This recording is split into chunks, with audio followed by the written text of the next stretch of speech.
I'm now going to read to you The Great Domestic Escape and a few other poems. Okay? Balancing on my toes, I reached the door handle, only to find it locked, with the key on the outside.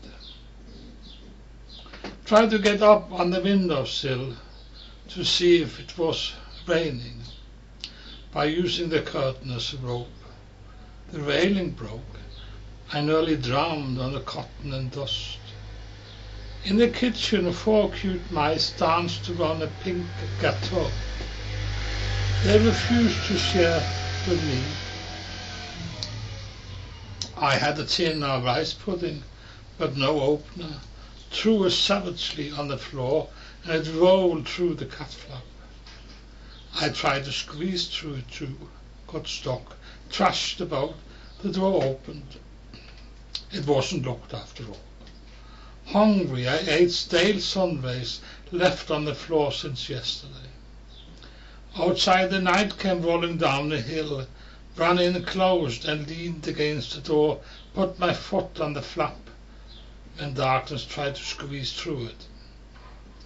I decided to wait till morning before escaping again.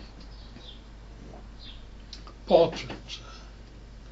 The Danish mermaid's little sister doesn't get a bum wet, sitting prettily on a shallow shoal. She's an alcoholic scion in a sleazy bar and drinks whiskey on the rocks. Livorno. I walk in a bar, empty save for the barman polishing glasses. Any chance for a cold beer? Sure, but no glass, I have washed them all. The morning tasted of spring, pastry and cut flowers. In the town square, water came out of a petrified dolphin's mouth. I showered, watched by a patrolman and an old whore who had seen it all. Later, in the cafe near the meat market, the officer looked up and said, "Good morning."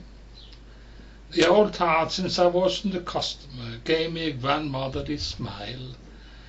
She could relax and enjoy the day. Yes. And there's a shadow. The street in the hilly Iberian town, climbing up into a haze, was lifeless. Flooded by sun, a cat came out of a hole in a fence, tried to cross, gave up and slinked back. On an archway, a pale shadow was held in, an iron grip by a saint of shadows. If sun reached them, they would be both obliterated, and the world drowned in bright light.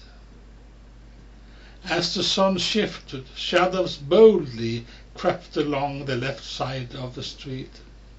Other shadows came, merged, an army conquering the pavement and half the street. The cat came out, crossed the street. A woman opened her front door. Her dog chased the cat. As the saint began walking up the street, sun retreated. It was twilight. Breezy. I can see the breezes that blow today. Sometimes they join up to a mass of air blowing autumnal leaves of trees. But soon tire of this, split up into tiny individuals that play with the sun on the lane, creating tiny tornadoes, while waiting to join the big storm that is now crossing the North Atlantic.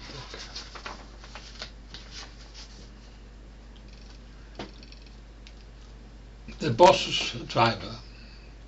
At the railway station, I looked splendid in my green uniform. Women eyed me, and passing soldiers saluted. I was a high-ranking officer, or a field marshal, whom a grateful nation had given the highest accolade. I was a military genius, won battles against superior armies. This trip continued till my boss's train came in. He alighted, threw me his golf bag, told me to get a move on. Walking behind him to the car, and my uniform was a vulgar reflection of his vanity. Now I dreamed of killing him, pushing him overboard when his yacht was in shark waters. Yes, he takes his Rolls Royce and me on trips so he can show off, thinking he was sort of royal. By God, I hate this fat kid. But I will get even one day. He can be sure of that.